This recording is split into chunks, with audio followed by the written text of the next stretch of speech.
Do you suffer from feelings of entitlement, self-righteousness, and arrogance? Fits of resentment, anger, and hypocrisy? Terror that the world is going to end, or even worse, that the world isn't going to end and that things are going to get better? A deep need to point fingers, deflect, or deny? Uncontrollable stress, frustration, or depression? Fear of recession, fear of no recession? Then you may have PTDS, or President Trump Derangement Syndrome. Fortunately, there's new MAGAtol, the proven cure for PTDS. Just one MAGAtol a day realigns your sensibilities by bypassing erratic brain signals to amplify the logic receptors.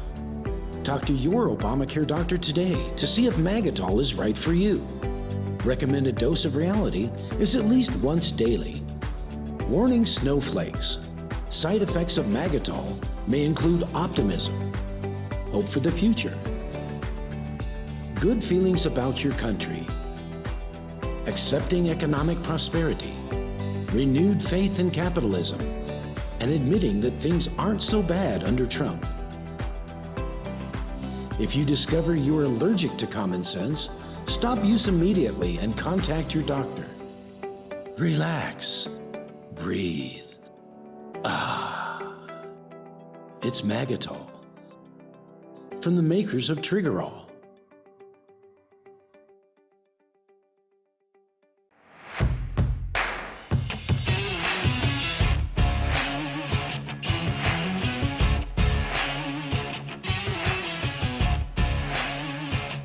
And now, ladies and gentlemen, let's welcome back Sang Style, your host, Mr. Jimmy Sengenberger. Welcome back to Jimmy at the Crossroads. I am Jimmy Sengenberger, having fun, the first unveiling of the new MAGAtol video break. Welcome back. Good to be with you here on Jimmy at the Crossroads in partnership with the Washington Examiner. We're having so much fun, as always, and I am Jimmy Sengenberger. Pleased to be joined here on Jimmy at the Crossroads for the first time by Marc, who is Strategic Communications Director for the Trump 2020 campaign, and he joins us now here on Jimmy at the Crossroads. Marc, sir, welcome to the program. It is good to have you here. How are you today? I'm doing well, Jimmy. Thanks for having me. Did you enjoy that little video? I did. We try to have some fun here on Jimmy at the Crossroads. So I want to ask you just a broad question. How do you think President Trump is handling this crisis right now, particularly in terms of flattening the curve and slowing the spread, now embarking on 30 days to slow the spread after the initial 15 days? I think he's showing the leadership that the American people put him in the White House to provide. He is bringing not only the power of government together, but he's also partnering with the private sector, working with our governors to make sure that we have the needed supplies, equipment, and expertise on the ground where we need it. And it's going to be a very difficult few weeks. The president was honest with the American people last night in that epic news conference that went over 2 hours. But he also provided some harsh truth to the American people that this is going to be a very difficult situation. But we need to continue to do those basic steps that they have outlined for the next 30 days. And we have to do our part to help confront this enemy. So, Marc, I want to play cut 4 here. This is Don Lemon last night, where he blasts Trump's press briefings saying they're the new rallies. So we have a little bit of video issue here, so please bear with that. But we'll still play the clip here, and you can hear it fine. And I have said, I don't think that you should really listen to what he says. You should listen to what the experts say. I'm not actually sure, if you want to be honest, that we should carry that live. I think we should run snippets. I think we should do it afterwards and get the pertinent points to the American people, because he's never, ever going to tell you the truth. And guess what he's going to do? If you ask a question that is a legitimate question, and if he doesn't like the question, he is going to say, whether you're being mean or not, or whatever he wants to call it, he's going to say, that is a mean, nasty question. Why? because he wants his base to think that the media is being mean to him and they're attacking him. It is all right, a plot. Nathan, I think we got the picture. We can come back here.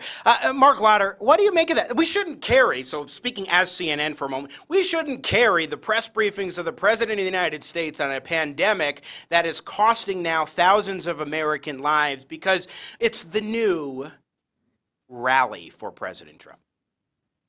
Well, let me make this absolutely clear. I trained as a journalist. I spent the first dozen or so years of my life after college as a journalist. And even though I am not one any longer, I say this with a heavy heart, that this is journalistic malpractice.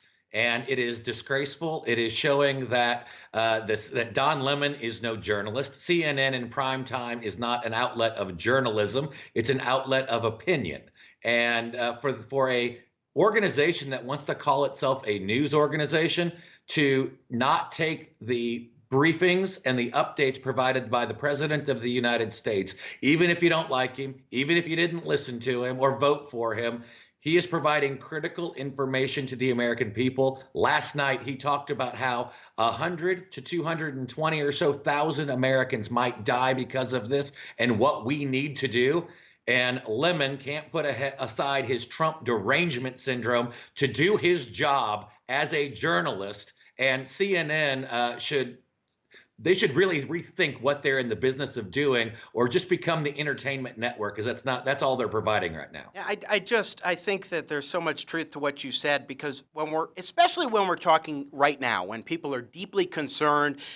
Say what you will about how President Trump was speaking before in terms of some of the more optimistic language. Last night, he was very sobering in explaining the reality and saying the next 2 weeks are going to be very tough. And then, of course, you have his doctors getting out there, Dr. Deborah Birx and Dr. Anthony Fauci, saying this is what's needed to be done, and here's how we're going about it, answering any question that the media was presenting to them very fluently and with the facts and data to back it up. And that is exactly the kind of thing that the media should be emphasizing. This is what we're getting, as opposed to, oh, we shouldn't carry these live because it's a MAGA rally, basically.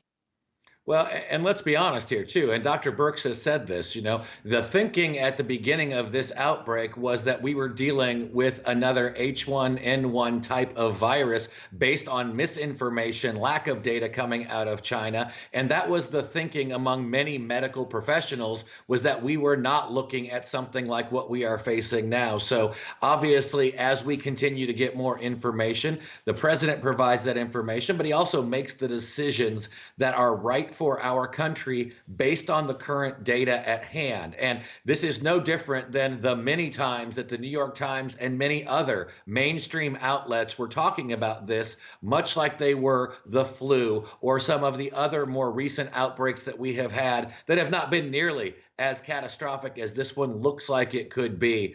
But what we saw last night was the President of the United States for more than 2 hours, along with Dr. Birx, Dr. Fauci, Vice President Pence, and others, providing the key information we need to stop the spread of this violence.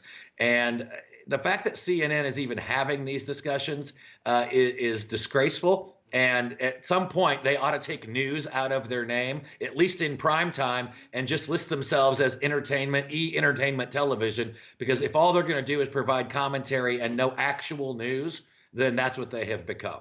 Again, we're talking with Marc Lauder, Strategic Communications Director for the Trump 2020 campaign. I want to go to Cut 7. This is from Sunday. I know you've seen this clip before, but it was stunning. Since we're on the subject of the media and how they're handling this is Chuck Todd questioning Joe Biden on whether or not President Trump has blood on his hands.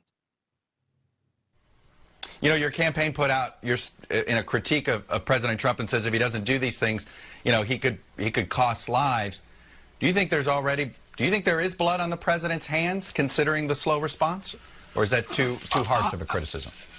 I think that's a little too harsh. I think what's happening is the failure to, as I watched a prelim to your show where someone said that, used the phrase that the president just thinks out loud. He should stop thinking out loud and start thinking deeply. He should start listening to the scientists before he speaks. He should listen to the health experts. Marc Lauder, first of all, I think that President Trump is doing exactly what Joe Biden's described yesterday was an example of that. But I do have to give Biden credit for saying, yeah, I think that's too harsh. Probably he should have said that's ludicrous, Chuck Todd. But again, the media trying to paint this particular narrative, what do you make of it? Well, it's something that we have seen over and over again. I mean, these are the same mainstream media outlets for 3.5 years convinced us of Russian collusion, which was a hoax, the Ukraine scandal, which turned out to be a hoax. All of these things, every day, the mainstream media wakes up and thinks today is the day they get President Trump. Every day he shows that they're wrong. They're the ones that end up with egg on their face. And to your other point, every time Joe Biden speaks, whether it's from notes, and by the way, I'm not using any notes. So unlike Joe Biden, he just shows us that he's coming up with ideas that have already been done, things that the president has already done. In fact, you heard Dr. Fauci saying that the president listens to his advice. The same goes true with Dr. Birx. And it's sad that what we have coming from Joe Biden, he can't do an interview, even a softball interview, without having to refer to his notes, is come up with things that the president has already done and shown leadership in doing.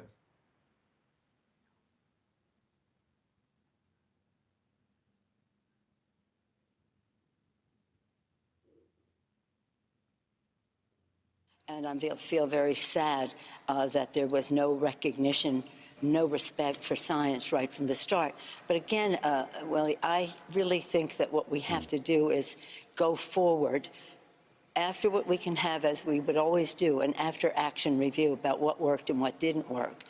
But I do think that rather than spending time on the president because he will say and do what he does, we cannot be limited by that. We must be, again, guided by science. We said from the start we must have a government-wide, evidence-based, science-based, coordinated way to go forward.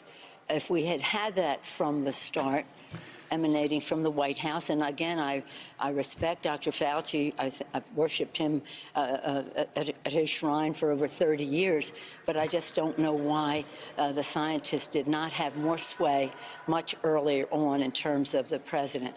It certainly, science certainly had its impact on the Congress from day one. I don't understand it, Marc Lauder. I know that President Trump was the man who said we're not going to allow more people to come in from China. He put the travel ban from China, which was maligned by Democrats and folks in the media. But here you've got Nancy Pelosi saying that President Trump has no respect for science, which is a constant theme of the Democrats when they're talking about Republicans, for example, right from the start. So what is your impression that you get from the Speaker of the House of Representatives in the pandemic using language like that?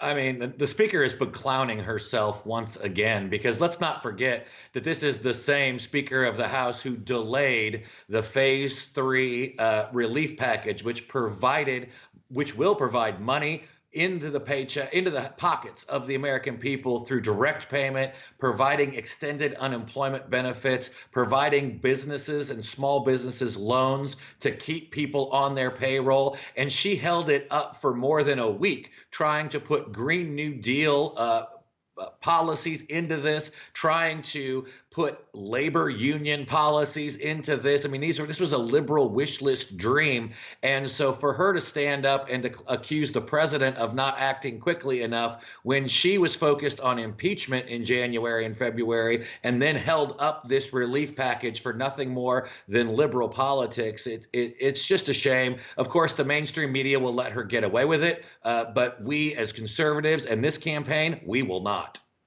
I have some criticisms of how the president handled things earlier on, but in terms of some of the language that he was selecting at times. But as the data came out more and more, he was expressing the seriousness, and now we saw what happened in yesterday's press conference. And that's important to recognize. She won't acknowledge that. A final question for you before we let you go, Marc Lauder, Strategic Communications Director for the Trump 2020 re-election campaign. We're now in a virtual campaign season. Joe Biden's got his podcast, Here's the Deal, that he's put out there. And, of course, it's really just the digital medium because he can't hold rallies and so forth. Tell us what the Trump campaign is doing to get the message out. Well, we're doing what we've always done, and we have such a huge advantage in terms of data and digital operations. It's something that we have built upon from that winning strategy of 2016. It's even gotten more robust as we head into 2020. We have the ability to not only communicate with tens of millions of supporters through text message, through Facebook, through Twitter, social media. Let's not forget that the president's social media platform has more people connected to it than watch the Super Bowl every year. So we've done digital town halls and digital events. In fact, one just the other night had nearly 1 million people watching Laura Trump, Kayleigh McEnany, our national press secretary. Meanwhile, Joe Biden, his podcast gets thousands of people, a few thousand people.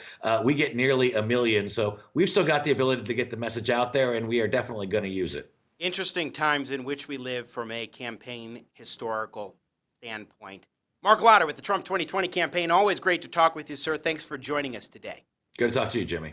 Once again, Marc Lauder is Strategic Communications Director at the Trump 2020 re-election campaign.